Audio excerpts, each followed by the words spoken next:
WBAY-TV, your first alert station. Action 2 News This Morning live stream starts now.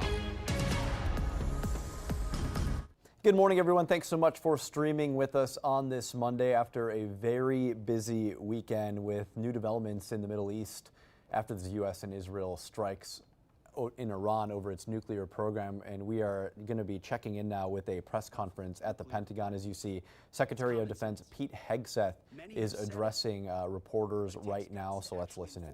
And our president has guts.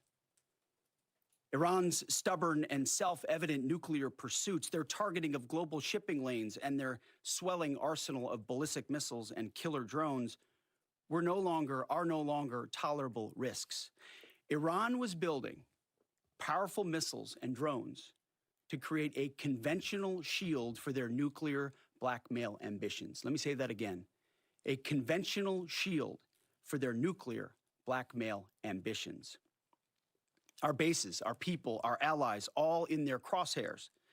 Iran had a conventional gun to our head as they tried to lie their way to a nuclear bomb. It almost worked under Obama and his terrible deal, but not under this president. Turns out the regime who chanted death to America and death to Israel was gifted death from America and death from Israel.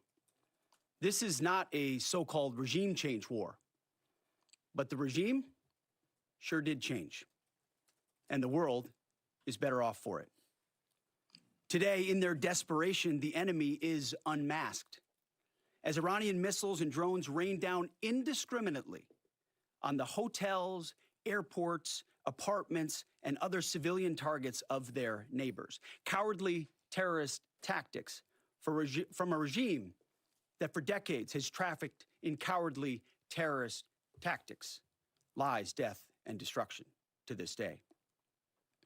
The Iranian leadership has built nothing except proxies and missiles and drones and deeply buried nuclear factories and facilities.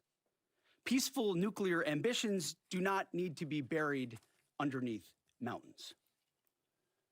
Last June, Operation Midnight Hammer obliterated their nuclear program to rubble.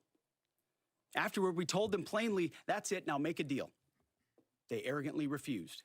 We said, rebuild it, and we'll stop you again, this time far worse. Well, President Trump, Secretary Rubio, Steve Witkoff, Jared Kushner, they bent over backwards for real diplomacy, offering pathway after pathway to peace.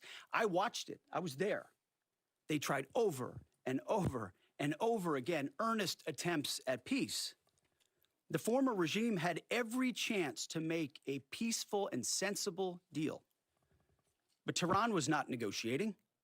They were stalling, buying time to reload their missile stockpiles and restart their nuclear ambitions. Their goal, hold us hostage, threatening to strike our forces. Well, President Trump doesn't play those games. And as Secretary Rubio said after the Maduro raid, if you don't know, now you know. President Trump puts America and Americans first. He doesn't hesitate, and neither do our troops. The mission of Operation Epic Fury is laser-focused. Destroy Iranian offensive missiles, destroy Iranian missile production, destroy their navy and other security infrastructure, and they will never have nuclear weapons. We're hitting them surgically, overwhelmingly, and unapologetically. With every passing day, our capabilities get stronger and Iran's get weaker. We set the terms of this war, from start to finish. Our ambitions are not utopian. They are realistic, scoped to our interests and the defense of our people and our allies. Speaking of people, we hope the Iranian people take advantage of this incredible opportunity. President Trump has been clear, now is your time. To Iranian security forces, choose wisely. President Trump has also been clear about your fate in either direction. To the media outlets and political left screaming endless wars, stop. This is not Iraq. This is not endless. I was there for both. Our generation knows better, and so does this president. He called the last 20 years of nation-building wars dumb, and he's right. This is the opposite. This operation is a clear, devastating, decisive mission. Destroy the missile threat, destroy the Navy, no nukes. Israel has clear missions as well, for which we are grateful. Capable partners, as we've said since the beginning, capable partners are good partners. Unlike so many of our traditional allies who wring their hands and clutch their pearls, hemming and hawing about the use of force. America, regardless of what so-called international institutions say, is unleashing the most lethal and precise air power campaign in history. B-2s, fighters, drones, missiles, and of course, classified effects. All on our terms, with maximum authorities. No stupid rules of engagement, no nation-building quagmire, no democracy-building exercise, no politically correct wars. We fight to win, and we don't waste time or lives. As the president warned, an effort of this scope will include casualties. War is hell, and always will be. A grateful nation honors the 4 Americans we have lost thus far and those injured. The absolute best of America. May we prosecute the remainder of this operation in a manner that honors them. No apologies, no hesitation, epic fury for them and the thousands of Americans before them, taken too soon by Iranian radicals.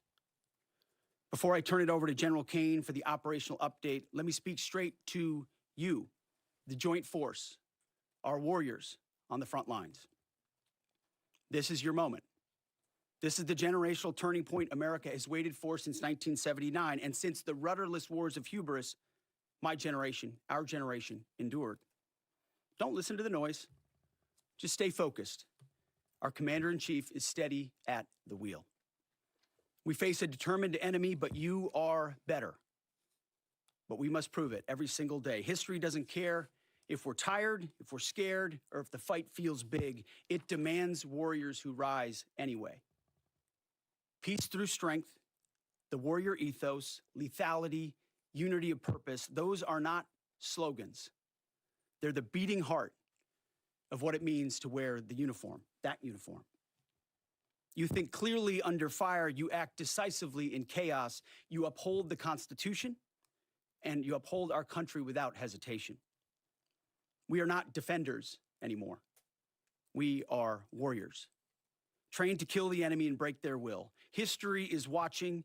Be the force you swore an oath to be: focused, disciplined, lethal, and unbreakable. We will finish this on America First conditions of President Trump's choosing. Nobody else's, as it should be. And know this above all, President Trump and I have your back, always. Through fire, through criticism, through fake news, through everything. We unleash you because you are the best, most powerful, most lethal fighting force the world has ever seen. May Almighty God watch over you and his providential arms of protection extend over you. Godspeed, warriors, and keep going. General Kaine, over to you. Thank you, Mr. Secretary, and good morning, everyone. The purpose of my portion of the briefing today is to update you and the American people on the actions taken thus far. The briefing will discuss the preparation, the planning, setting the force, the early operations, and how we're assessing the progress thus far. So let's get started. On Saturday, 28 February, at 01:15 Eastern Standard Time, 9:45 a.m. local Tehran time, on the orders of the President of the United States, U.S. Central Command, under the command of United States Navy Admiral Brad Cooper, commenced Operation Epic Fury. As I said, I'm going to walk you through the initial phases of the operation, but first, I want to express my deep condolences and the condolences of the Joint Force to the Department of War personnel killed and wounded in actions thus far. As the Secretary said, they're heroes and represent the best of our nation has to offer. They're true examples of what selfless service means. Our deepest and heartfelt condolences are with their families, their friends, and their units. We grieve with you and we will never forget you. Additionally, I stand here before you today grateful for each service member, planner, logistician, operator across our joint force, for our Department of War civilians, our intelligence community teammates, our interagency teammates who continue to stand in harm's way alongside us. I am proud of all of you as you take the fight to the enemy, and we are the best in the world at integrating, period. I want to extend my personal gratitude to the dedicated commanders and senior enlisted leaders and the enlisted members of the Joint Force who are fighting this fight across the CENTCOM AOR. In addition to Admiral Cooper and Fleet Master Chief Compton, I want to highlight a few today. U.S. Army Central Command Commander Lieutenant General Pat Frank, who along with his team are fighting the counter-missile and counter-drone fight.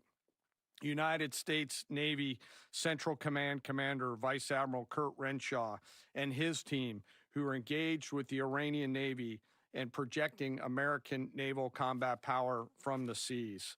And United States Air Force Central Command Commander Lieutenant General Derek France and his leadership team, who are crushing Iranian targets from the air.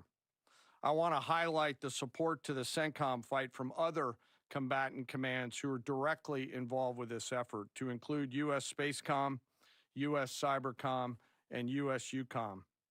I also want to specifically call out United States Transportation Command and U.S. STRATCOM for their contributions to this fight.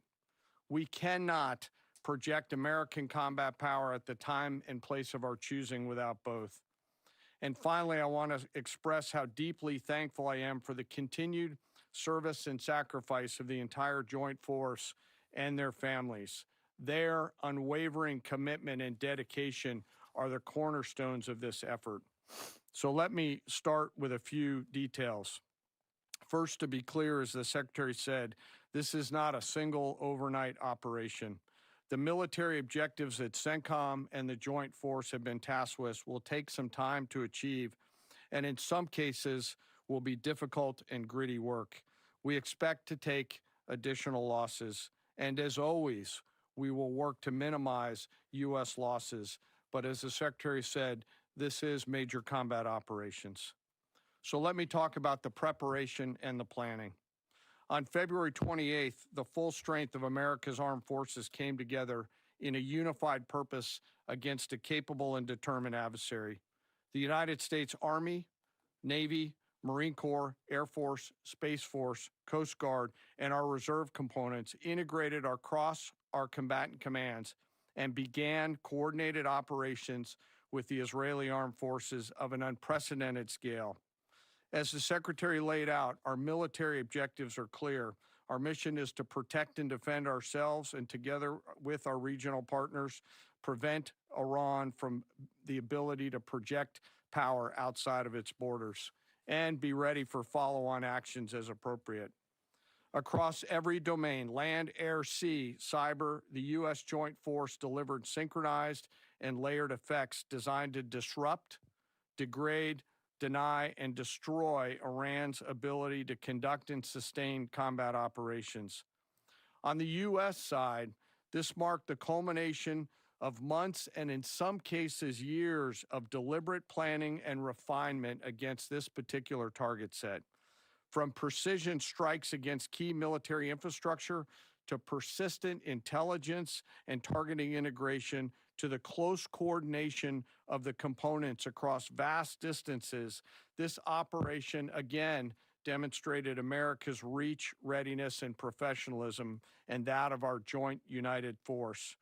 It was historic not only in the operational scope, but in the level of joint integration displayed across every element of the joint force. And as I said earlier, this work is just beginning and will continue. So now to talk a little bit about setting the force and setting the theater. On the order of the Secretary of War over the last 30 days to reinforce deterrence and provide the President with credible options should action be required, the Joint Force began to And that was General Dan Kaine, the chairman of the Joint Chiefs, giving us that update on the military action taking place in Iran. We also heard from Secretary of Defense Pete Hegseth, who said, quote, "We didn't start this war, but under President Trump, we are finishing it."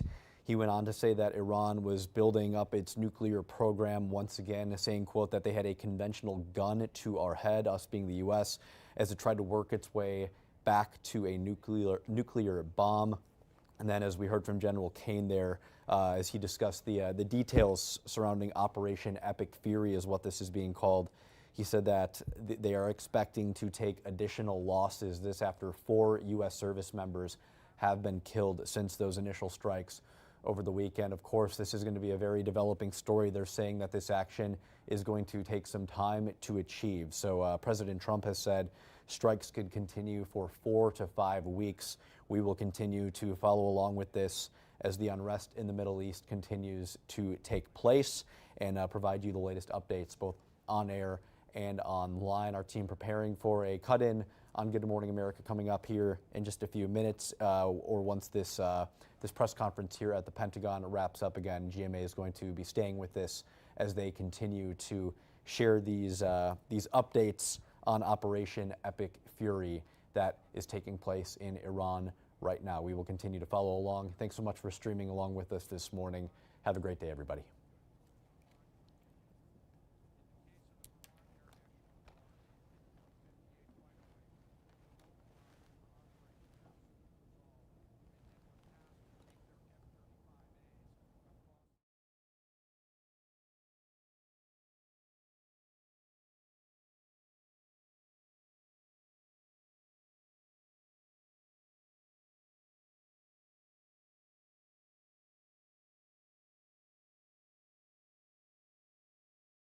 Young heroes of warfare, our American logisticians and sustainment force, those who quietly work every day behind the scenes to project and sustain America's combat power. Our leaders from World War II were right when they said professionals do logistics. As regional tensions rose, the Joint Force elevated our force protection measures on the order of the Secretary and repositioned discreetly civilians and non-essential personnel designed to ensure the safety and security of our joint force. By the time operations began, only essential forces remained on our bases and in theater, all ready, capable to respond. So now let me move to H hour. At 15:38, 3:38 p.m.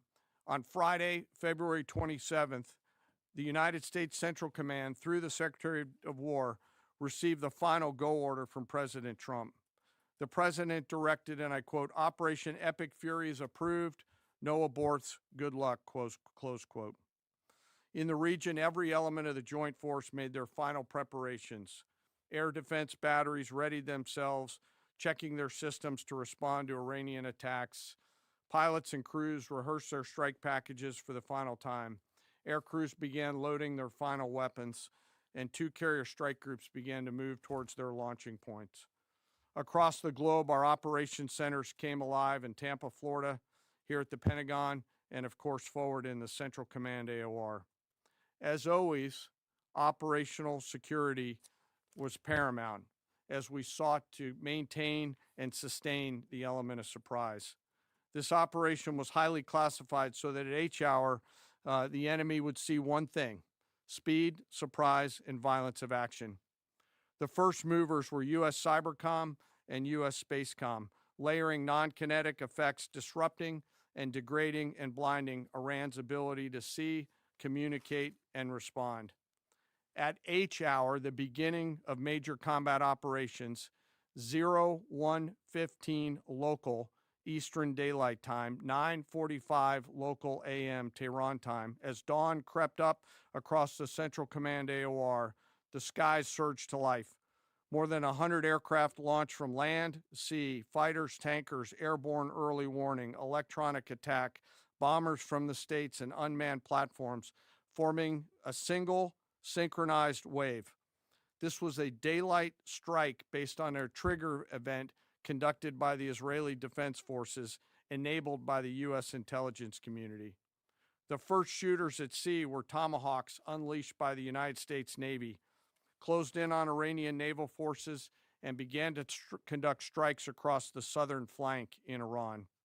On the ground, forces fired precision standoff weapons, measured, deliberate, precise, and lethal. This was a massive, overwhelming attack across all domains of warfare, striking more than 1,000 targets in the first 24 hours. We are now roughly 57 hours into the operation. In the initial phase, CENTCOM's focus was systematic targeting of Iranians' command and control infrastructure, naval forces, ballistic missile sites, and intelligence infrastructure designed to daze and confuse them. Coordinated space and cyber operations effectively disrupted communications and sensor networks across the area of responsibility, leaving the adversary without the ability to see, coordinate, or respond effectively. The combined impact of these strikes, swift, precise, and overwhelming, has resulted in the establishment of local air superiority. This air superiority will not only enhance the protection of our forces, but also allow them to continue the work over Iran. Over the course of the last 2 days, the Joint Force has launched hundreds of missions from land and sea and delivered tens of thousands of pieces of ordnance. The effort continues to scale. This included American B-2 bombers, which again, similar to Midnight Hammer, flew a 37-hour round-trip sortie from the continental United States, dropping precision, penetrating munitions on Iranian underground facilities across the southern flank and slightly deeper. Additionally, Israel has separately executed hundreds of sorties against hundreds of targets. Beyond Air Force and Navy aircraft strike packages, coordinated salvos of precision standoff weapons from across the region have neutralized hundreds of pre-planned targets. As I mentioned earlier, in support of these kinetic operations, U.S. Cybercom and Spacecom have continuously layered effects to disrupt, disorient, and confuse the enemy. I will note that this operation had several combat firsts, which I'll allow at some point in the future Admiral Cooper to talk about since he owns the AOR. While we've prosecuted a relentless offensive campaign, our defense has been equally important. Across the theater, operations have remained steady and disciplined. Once again, our integrated air and missile defense network is performing exactly as it's intended. U.S. Patriot and THAAD batteries, along with ballistic missile defense-capable Navy destroyers, continue to coordinate and execute intercepts with precision and consistency. I wish that every American could hear the voice communications like I have as these joint operations centers remain calm, focused, and cool while executing under fire over and over again. Collectively, these systems have intercepted hundreds of ballistic missiles targeting U.S. forces, our partners, and regional stability. The threat from one-way attack UAVs has remained persistent. Our systems have proven effective in countering these platforms, engaging targets rapidly. Each intercept represents hundreds of hours of training, readiness, and technology all coming together to work as designed. We will remain vigilant in the counter UAV fight. And the defense of the region is not ours alone. As the threat grew, our partners surged in beside us.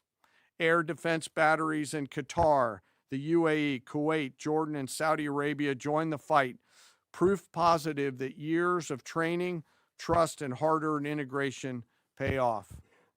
I am aware of the loss of 3 U.S. Air Force F-15Es overnight in the region. I am grateful for the safety of the crews, and we know that this was not from hostile enemy fire. As this matter's under investigation, I'll not comment further on this. Let me close. Operations will remain active across the theater and across the globe. The U.S. forces are postured not only to maintain pressure, but to respond and adapt as required. Operation Epic Fury stands as a reminder of what the United States military uniquely delivers: the ability to project power on a global scale with speed, surprise, precision, and overwhelming force when and where our nation requires it. What we've demonstrated over the past several days reflects years of investment in readiness, joint integration, and professionalism of the joint force. As major combat operations continue across CENTCOM, we remain engaged globally. America's joint force retains the credibility, capacity, and flexibility to respond to any contingency anywhere in the world at any time. To those who would test our resolve or threaten the United States, our allies, or our interests, understand clearly we can reach you, we can sustain the fight, and we can scale the fight, and we will prevail. To the American people, your joint force remains steady, frosty, calm, and focused. Your service members are trained, disciplined, and determined. We understand the risks of this mission and the weight of the responsibility that we carry. We also recognize that our families also shoulder the burden at home. You are a part of this too. I am proud today, as I am every day, to stand as a member of America's joint force. There is no mission too complex, no distance too great, and no adversary too determined for the men and women who wear our nation's uniform. We mourn our fallen, we honor their families, and we continue our mission with focus, unity, and strength. And now I'm happy to take any questions. Thank you, Mr. Chairman. Right here. Go ahead. Thank you for your time. What percentage of Iranian long-strike capabilities are still in the fight, and what is our exit strategy here, and when will it be deployed? Well, they have long-range strike capabilities, which we are hyper-focused on. The brief we got just this morning, Admiral Cooper knows exactly and precisely what kind of threat matrix he's looking at, the way they might change their techniques, and how we adapt to that. So we're making sure the theater commander has absolutely everything he needs. I mean, one of the things the chairman mentioned is for months and months, even before we built up, we ensured that we had maximum defensive capabilities in theater to allow the president the decision space in the future. So even before this buildup in the last 30 days, we discreetly brought defensive assets in to make sure, understanding that there are Iranian capabilities. As far as time frame, I would never hang a time frame from our perspective. The commander-in-chief sets the op tempo and terms of this fight. As I said, it's on his terms. And we'll make sure that Admiral Cooper and his team have everything they need, not just to defend. I mean, the best defense is good offense. And so we're aggressively pushing into that airspace over that southern flank to ensure that we control it and we destroy anything that moves that would attempt to shoot us. Think of it as shooting the archer instead of the arrows. That's where we want to be. And we have the kind of exquisite intelligence to get over the top, find that and destroy it. It won't happen overnight. This is a big battle space with a lot of capabilities. That's part of the reason why it's such a threat to us. That's why I talk about conventional umbrella to blackmail nuclear ambitions. They were building up this conventional arsenal in order to ensure that no one would ever block them from their ability to get nuclear weapons. So we're very clear-eyed about the nature of this Iranian threat, and we're going to get after it. I don't know if you have anything to add to that, Mr. Chairman. Thank you for the question. The only thing I'll add is that unlike an operation, a single operation like Midnight Hammer or Absolute Resolve, it'll take some time for us to conduct battle damage assessment, and the targeting cycle that CENTCOM will run will take those things into effect. Admiral Cooper will adjust his plan and fires accordingly to ensure that we're attriting that. He's focused on long-range strike capability coming out of the enemy, and that's a key and essential part of it. Of the capabilities that still exist from the enemy front? Yeah, that's what I mean when I say we're still doing BDA. Normally we'd be able to see a singular thing and we'd assess pretty quickly. He's doing offense and assessment simultaneously, so it'll take longer for us to assess than it would in a single operation. Secretary Hegseth, thank you. Reagan Reese with the Daily Caller. 2 questions for you. The president said yesterday in his video message that we will leave Iran when we complete all of our objectives. What are our objectives? And can you share more information on how the soldiers who were killed were killed? Well, I laid out the objectives, as did the chairman. They're completely nested. I mean, Iran has an ability to project power against us and our allies in ways that we can't tolerate. So whether that's ballistic missiles and drones, so offensive capabilities, effectively their navy, which would attempt to set other terms and impose different costs, drone capabilities, which we laid out there, and ultimately, though this tying it back to Midnight Hammer, the president has been willing to make a deal. You can't have a nuclear bomb. Radical Islamists can't have a nuclear bomb that they wield against the world. He gave them every single opportunity. Then we precisely took it away. And even then, after that, they didn't have that. They didn't come to the table with a willingness to give it away. So ultimately, those nuclear ambitions, which never ceased, are something that had to be addressed as well. So that's a discrete sense of what's being addressed here to ensure that they can't use that conventional umbrella to continue a pursuit of nuclear ambitions. And then as it pertains to the U.S. casualties, that particular incident was, you have air defenses and the lot's coming in and you hit most of it. And we absolutely do. We have incredible air defenders. Every once in a while, you might have one, unfortunately, we call it a squirter that makes its way through. And in that particular case, it happened to hit a tactical operations center that was fortified, but these are powerful weapons. So we certainly will do, as I said, moments like that as we remember them and we take care of them and take care of their families only stiffen our resolve to ensure that we do this properly. Thank you. Yep. Right here. Thank you, Secretary Hegseth. I had two questions for you. First, are there currently any American boots on the ground in Iran? No, but we're not going to go into the exercise of what we will or will not do. I think it's one of those fallacies for a long time that this department or presidents or others should tell the American people this, and our enemies, by the way, here's exactly what we'll do. Here's exactly how long we'll go. Here's exactly how far we'll go. Here's what we're willing to do and not do. It's foolishness. And so President Trump ensures that our enemies understand we'll go as far as we need to go to advance American interests. But we're not dumb about it. You don't have to roll 200,000 people in there and stay for 20 years. We've proven that you can achieve objectives that advance American interests without being foolish about it. Now, will we be bold about it? Are we willing to be decisive about it? Do we put months and months of planning into what kind of effects we want to achieve? Absolutely. But going forward, why in the world would we tell you, the enemy, anybody, what we will or will not do in pursuit of an objective? We fight to win. We fight to achieve the objectives the President of the United States has laid out, and we will do so unapologetically. Thank Is there you. any significance to Israel carrying out this strike to kill the Ayatollah? And I wanted to know, what was your immediate reaction to finding out about his killing? I think Israel did a great job in the conduct of that operation. President Trump put a 4-week Here you go, timeline right on here. it. Are you Please. saying that's wrong? Yeah, thank you. You mentioned during the briefing, General Kaine, that there would be additional troops sent to the region. Could you say how many troops currently are involved in this operation and how many additional troops are planned to go in this next phase? I don't want to talk specifics because that would tip the enemy off. We have more tactical aviation flowing into theater just based on the time it took to get it out there. I think we're just about where we want to be in terms of total combat capacity and total combat power for Admiral Cooper. One of the things, though, that a commander, he'll consistently assess the trajectory of the campaign. Is he on or off trajectory?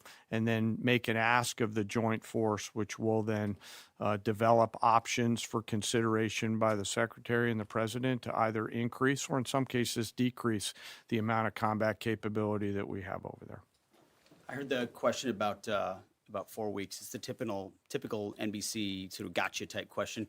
President Trump has all the latitude in the world to talk about how long it may or may not take. 4 weeks, 2 weeks, 6 weeks. It could move up. It could move back.